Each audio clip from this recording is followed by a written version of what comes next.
Estamos de volta com o programa Ponto Final. Hoje nós estamos falando sobre a chegada a Teresópolis do Observatório Social do Brasil, uma entidade sem fins lucrativos que vai ajudar a fiscalizar como são aplicados os recursos públicos. Rony Enara, que é diretora executiva desse Observatório Social do Brasil, e o Ney Ribas, que é vice-presidente para assuntos de controle e defesa social. Obrigado pela participação de vocês aqui no Ponto Final. É um prazer tê-los, vindos aí direto do Paraná aqui para Teresópolis, né? Paraná é uma terra que eu gosto muito, um estado que é um exemplo aí para todo o Brasil, né? E agora dando exemplo novamente aí com essa iniciativa do Observatório Social. Rony, o que é o Observatório Social do Brasil? Explica para a gente o que é essa entidade e como é que ela funciona. Ok, Rolf. O Observatório Social, ele funciona em cidades. E o Observatório Social do Brasil é o órgão que articula essas cidades, que dá o suporte técnico, a condição dessas cidades executarem essa ferramenta. Eu digo que ela é uma ferramenta porque ela é um instrumento que o cidadão tem na sua cidade para poder fazer o acompanhamento dos recursos públicos que são oriundos dos impostos que cada cidadão paga. Então, o trabalho que o Observatório Social faz é um trabalho preventivo de acompanhamento das compras públicas municipais, desde o momento que um edital de compras é lançado até o momento que a mercadoria, o produto, o serviço que foi adquirido pela prefeitura é entregue. Então, um trabalho técnico de acompanhamento e que dá a condição do cidadão de saber como que está sendo aplicado o seu recurso. E como é que surgiu a ideia de criar esse Observatório Social do Brasil, Ney? Bom, são duas coisas, né? A primeira experiência aconteceu no norte do Paraná, na cidade de Maringá, quando a sociedade se viu perplexa pelo descaminho, né, quando foram desviados mais de 100 milhões de reais da prefeitura. Então a sociedade se articulou no sentido de o que podemos fazer, porque é o nosso dinheiro, o dinheiro dos nossos impostos que está sendo usado de uma forma incorreta. E a partir daí, então, os cidadãos, as organizações, as entidades da comunidade se articularam e começaram a desenvolver isso que hoje é uma metodologia, né, disseminada pelo Observatório Social do Brasil, que é a organização, como diz a Rony, que dá o suporte técnico para a rede dos observatórios sociais. Ou seja, cada cidade tem o seu observatório e o Observatório Social do Brasil congrega todas essas entidades. E o que o Observatório Social do Brasil faz, né, então, é justamente garantir que a metodologia utilizada numa cidade é a mesma. Uma cidade lá do sul será a mesma de outras que está implantando lá no Piauí, por exemplo. Isso é muito importante porque, na verdade, uma entidade como o Observatório Social do Brasil, com certeza, talvez não seja tão necessária na Suíça, né? Ou na Suécia, ou nos países escandinavos de uma forma geral. Mas aqui no Brasil é extremamente necessário, talvez até por esse viés de como é que o público, né? Como é que essa palavra público ela é encarada aqui pelas nossas autoridades, né? Nos países do primeiro mundo, público é o que é de todos. Infelizmente, aqui no Brasil, público é o que é de ninguém, né? Por isso se rouba, né? Então, público, a rua é pública, então se joga lixo na rua, né? Lá a gente não vê isso. Então, é muito importante ter essa entidade. Agora, aqui no estado do Rio, já existem observatórios ou não? Ou Teresópolis seria o primeiro? Sim, nós já temos em Niterói e Nova Friburgo. Teresópolis será a terceira cidade a constituir o seu observatório.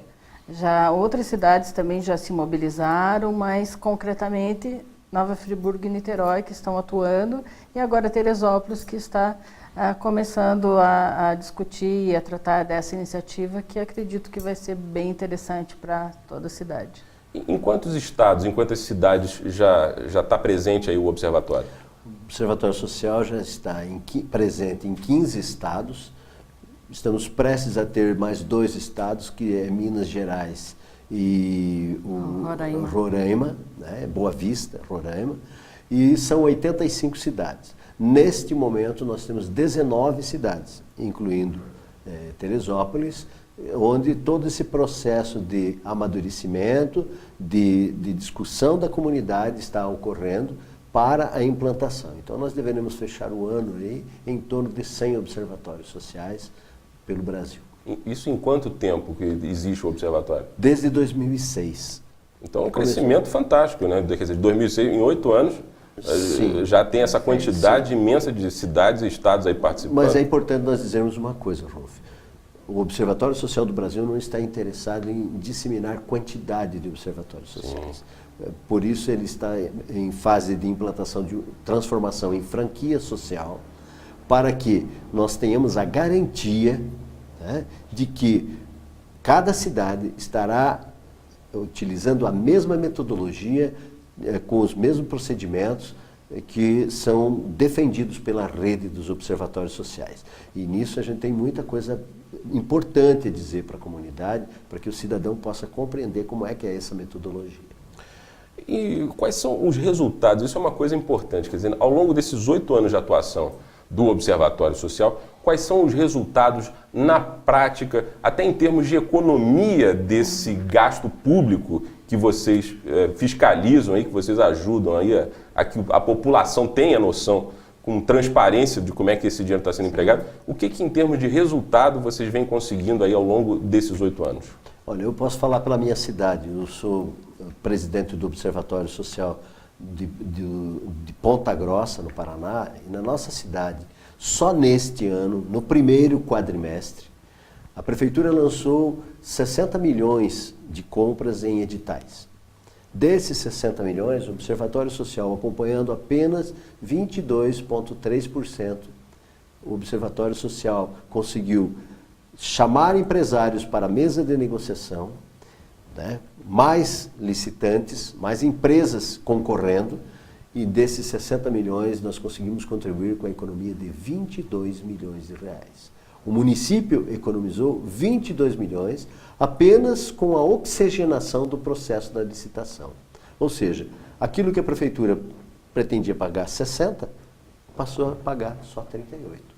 É um resultado prático. Quer dizer, se você multiplica isso pelo número de cidades que estão em atuação, então a economia para o nosso bolso, né, nós aqui cidadãos brasileiros, é uma economia fabulosa, né? Nos últimos 2 anos, consecutivamente, mais de 300 milhões foram economizados com esse trabalho do observatório. Em 2 anos? Em cada ano. Em cada ano, em consecutivamente, cada ano? né? Mais de 300 milhões.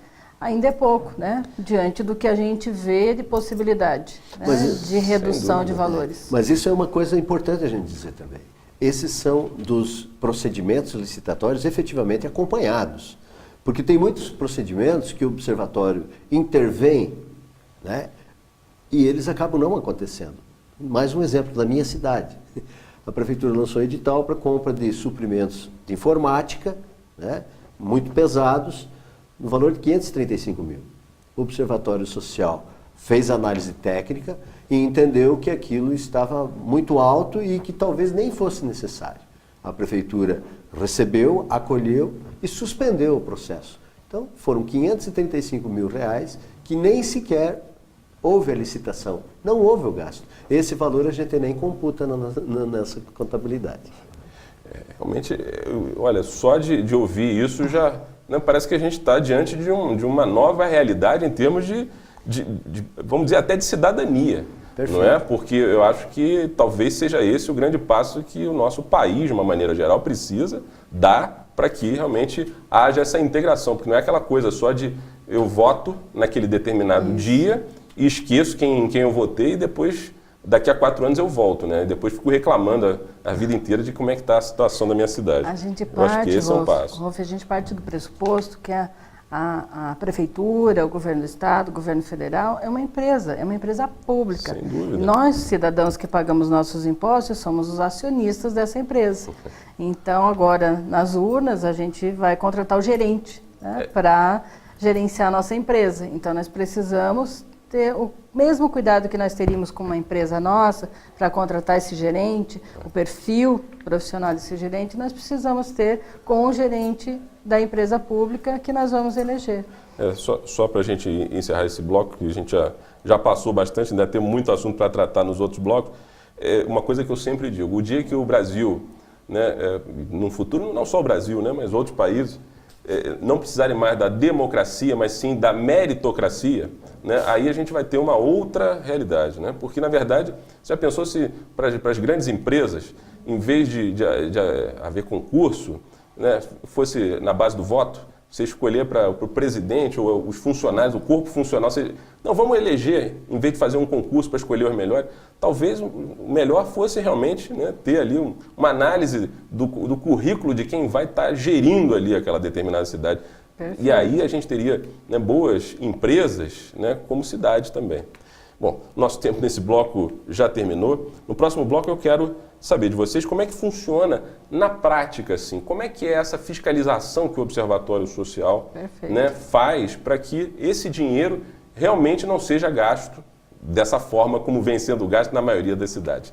É o que você vai ver no próximo bloco do programa Ponto Final. Até já!